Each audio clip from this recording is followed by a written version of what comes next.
We're calling this opening segment Achieving Prosperity. We have to do a much better job at keeping our jobs. And we have to do a much better job at giving companies incentive to build new companies or to expand, because they're not doing it. And all you have to do is look at Michigan and look at Ohio and look at all of these places where so many of their jobs and their companies are just leaving. They're gone. And Hillary, I just ask you this.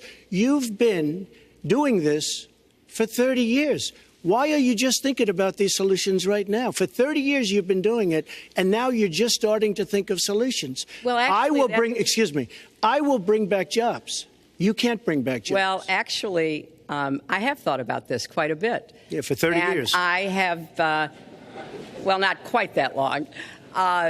I think my husband did a pretty good job in the 1990s. I think a lot about what worked and how we can make it work again. I think building the middle class, investing in the middle class, making college debt-free so more young people can get their education, helping people refinance their debt from college at a lower rate. Those are the kinds of things that will really boost the economy. Broad-based, inclusive growth is what we need in America, not more advantages for people at the very top. Mr. Trump, typical politician, all talk, no action, sounds good, doesn't work, never going to happen.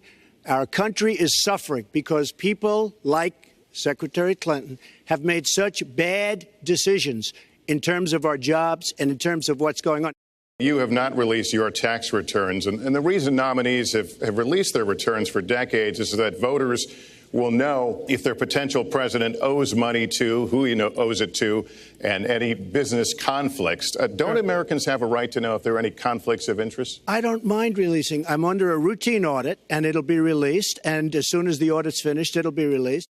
You're perfectly free to release your taxes during an audit. And so the question, does the public's right to know outweigh your personal? Well, I told you, I will release them as soon as the audit. Look, I've been under audit almost for 15 years. I will say this. I will release my tax returns against my lawyer's wishes when she releases her 33,000 emails that have been deleted. As soon as she releases them, I will release my tax returns. So you've got to ask yourself, why won't he release his tax returns? And I think there may be a couple of reasons. First, maybe he's not as rich as he says he is.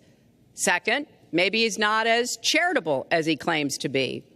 Third, we don't know all of his business dealings, but we have been told through investigative reporting that he owes about $650 million to Wall Street and foreign banks. Or maybe he doesn't want the American people, all of you watching tonight, to know that he's paid nothing in federal taxes, because the only years that anybody's ever seen were a couple of years when he had to turn them over to state authorities when he was trying to get a casino license, and they showed he didn't pay any federal income tax. So if he's paid zero, that means zero for troops, zero for vets, zero for schools or health. We're just opening up on Pennsylvania Avenue, right next to the White House. So if I don't get there one way, I'm going to get to Pennsylvania Avenue another. But we're opening the old post office under budget, ahead of schedule, saved tremendous money. I'm a year ahead of schedule.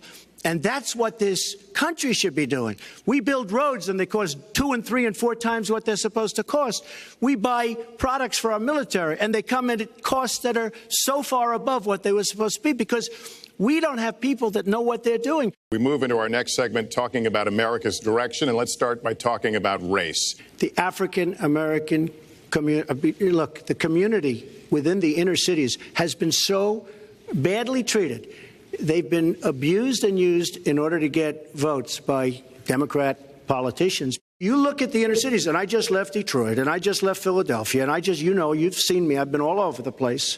You decided to stay home, and that's okay. But I will tell you, I've been all over, and I've met some of the greatest people I'll ever meet within these communities, and they are very, very upset with what their politicians have told them and what their politicians have done. I think Donald just criticized me for preparing for this debate. And yes, I did. And you know what else I prepared for? I prepared to be president. And I think that's a good thing. Mr. Trump, you had supported the war in Iraq before the invasion. What makes your judgment? I did not support the war in Iraq. 2002. That is a mainstream media nonsense put out by her because she, frankly, I think the best person in her campaign is mainstream media. My question is, since you would you like to hear? Why is your against the war. Wait a minute. I was against the war in Iraq, just so you put it out. The record shows otherwise. The record does not show that. Why is your judgment? The record shows that I'm right. I said it's a terrible and a stupid thing. It's going to destabilize the Middle East, and that's exactly what it's done. It's been a disaster. My reference was to what you had said in 2002, and my question was, why is your judgment any different than Mrs. Clinton? Well, I have much better judgment than she does. There's no question about that. I also have a much better temperament than she has, you know? And the worst part of what we've heard Donald say has been about nuclear weapons. He has said repeatedly that he didn't care if other nations got nuclear weapons, Japan, South Korea, even Saudi Arabia. It has been the policy of the United States, Democrats and Republicans, to do everything we could to reduce the proliferation of nuclear weapons. His cavalier attitude about nuclear weapons is so deeply troubling. That is the number one threat we face in the world, and it becomes particularly threatening if terrorists ever get their hands on any nuclear material. So a man who can be provoked by a tweet should not have his fingers anywhere near the nuclear codes. She spent hundreds of millions of dollars on negative ads on me, many of which are absolutely untrue. They're untrue and they're misrepresentations.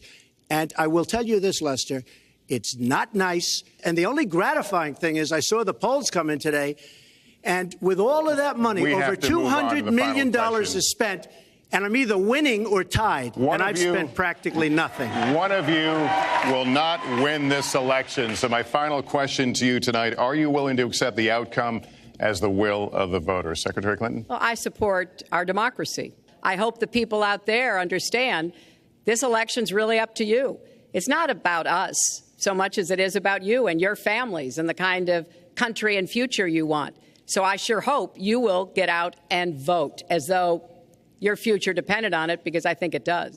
Will you accept the outcome here's the of the election? story. I want to make America great again. I'm going to be able to do it. I don't believe Hillary will. The answer is, if she wins, I will absolutely support her. All right.